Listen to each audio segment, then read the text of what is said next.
L'adolescenza è un'età molto difficile perché è un'età di trasformazione nel quale il ragazzo e la ragazza passano da un contesto limitato come quello della famiglia a un contesto molto più allargato come quello dei pari, della società. Quindi è sicuramente necessario soprattutto investire quante più risorse possibili per aiutare questi ragazzi a formarsi nella maniera più solida possibile. Ci sono segnali che bisogna cogliere che a volte invece non lo si fa.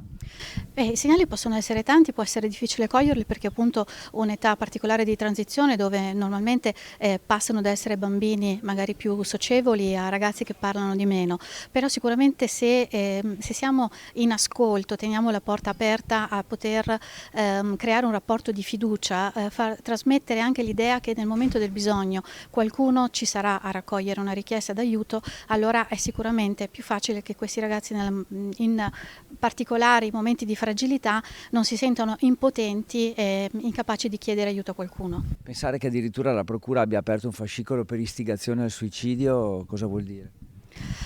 Non conosco il fatto specifico, però vuol dire sicuramente che c'è stato un fallimento della società perché è stato un contesto nel quale un ragazzo vessato forse all'interno di una comunità non ha trovato qualcun altro a cui rivolgersi con la fiducia che potesse trovare aiuto. Ultima cosa, è colpa del Covid anche. Sarebbe come dire se è colpa di un terremoto se una casa cade. Una casa cade perché non è stata costruita nelle fondamenta con giusto cemento e non è stata poi nel tempo anche non ha avuto manutenzione. Quindi il Covid da solo non è quella cosa che fa cadere le persone, ma può essere la punta dell'iceberg che fa cadere le persone che già sono cresciute senza aiuto.